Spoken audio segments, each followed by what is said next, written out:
Hi, once again, this is the Justifiable Noise Project. I'm Andre. And I am Kyle. And we're here on the High Line in New York City. And this is the segment of Past the Peas. So we'd like to share with you our segment of Past the Peas. And Kyle's going to start off because he was ranting way before we even got going. So I'm going to let him go first. Well, you know what it is? It's the fact that I'm in New York. And I hold New York near and dear to me because right down the street was 34th Street where I worked for many years at Macy's. So this neighborhood means something to me. But the fact that if you go after work and you go to get a drink, you got to pay $18 for a scotch and ginger ale or a whiskey and ginger ale. That's way too much money. Now, how long has that been? It's been like that for years. It may have been like that for years, but there was a time when you could get a drink for $6, $7. You could say afterwards. When was that, man? This was in the 90s. Oh, and we're in 2019. Doesn't matter.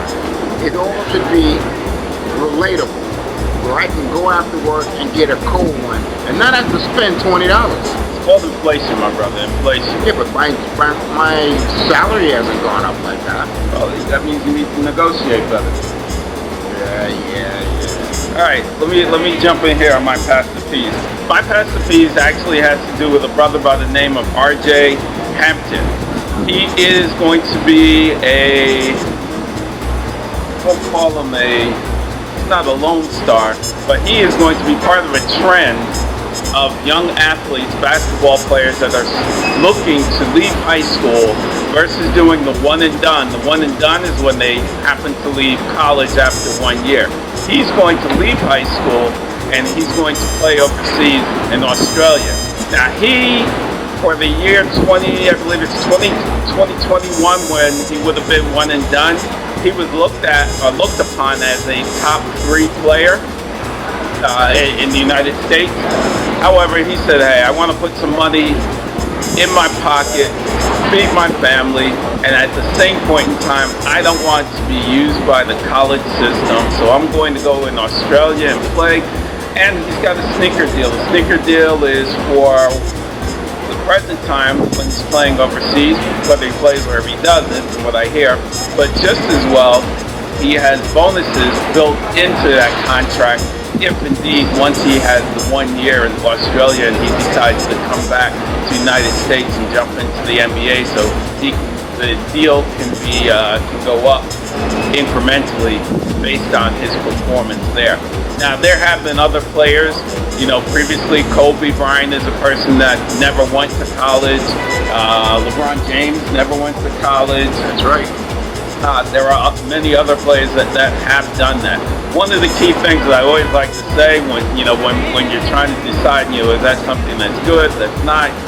Well, it depends on the individual, their family, and the people that they have with them that make them sound and make sure that they get educated about the business, and of course at the same point in time they do well while they're on the hardwood.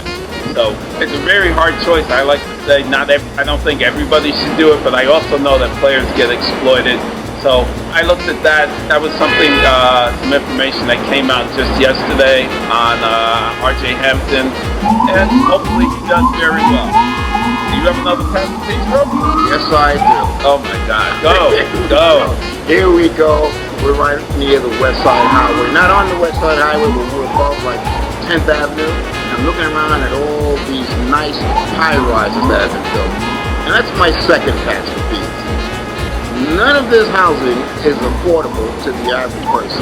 And you may say, hey, we're in Manhattan, and this is the high life, and this is the high line, and oh, this is expensive. But this needs to be affordable. There needs to be affordable housing in New York. Who lives in Manhattan anyhow? It's too noisy, it's too dense. Who the hell wants to live in Manhattan? Well, this isn't just systematic of Manhattan. This is Brooklyn, this is South Bronx, this is downtown Brooklyn, and this is Queens. And all of these areas... So you're talking about gentrification? I'm talking about all neighborhoods. All neighborhoods? All neighborhoods people are being priced out of neighborhoods. So why didn't you buy a place over here back in the day when there were prostitutes running around there was crime in the area, you should have bought a place back then. Just like Harlem. Who knew? That's all I got to say. Who knew? Who knew? All right. Well, thank you very much for that piece. Maybe I should buy something now, because in 10, 15 years it's going to be double the price. Go down to Trenton or Camden, somewhere like that by the water. If they build it up, that might be a spot for you so you can get in there. Next past the piece is the new federal law for the death penalty. Should I say new? There was a death penalty up into only about 2 decades ago. Well, starting next year, the death penalty on the federal side is coming right back at you. It's new and it's improved, and it's being pushed out by the law-abiding administration that we presently have. That's a little cheeky humor there. But there are 5 people that they already have eyed to be killed, because that's what the death penalty is, be killed in 2020.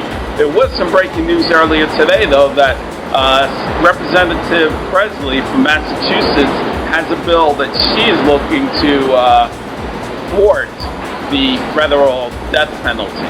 So I don't know what your take is on the death penalty. If somebody does a crime, if they do the time and it's such a bad crime, should they, why waste the taxpayers' money and just get rid of them?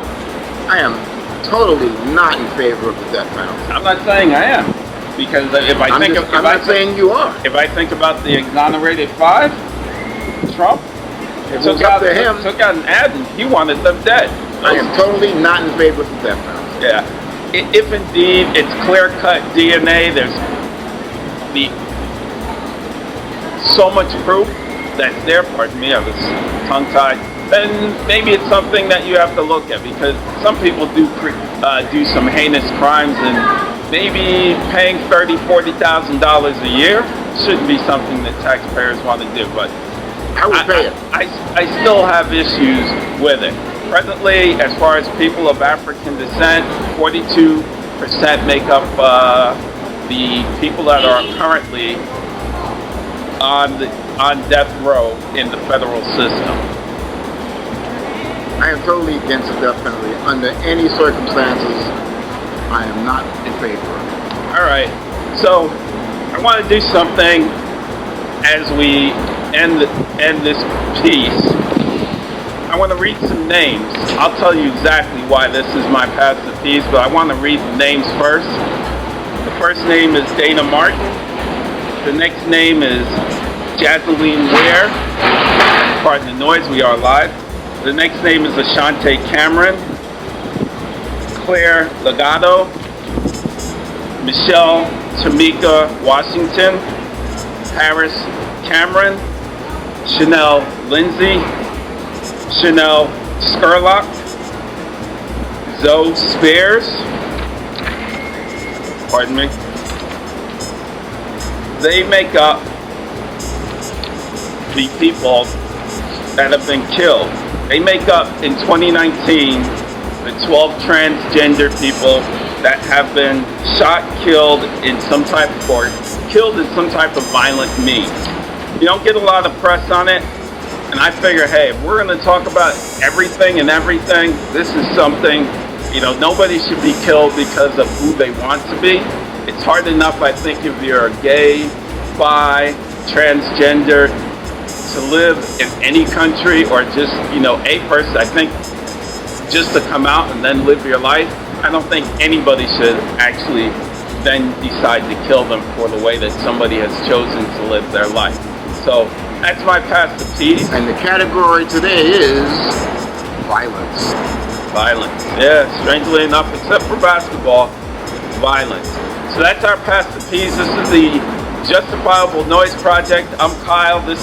I'm Andre. Thank you. And I'm Kyle. We're not with Audrey today, but she's definitely here with us in spirit. And you can find us anywhere where you listen to podcasts. You can find us on social media. Please like, share, and enjoy, and provide your opinions. Thank you. Thank you.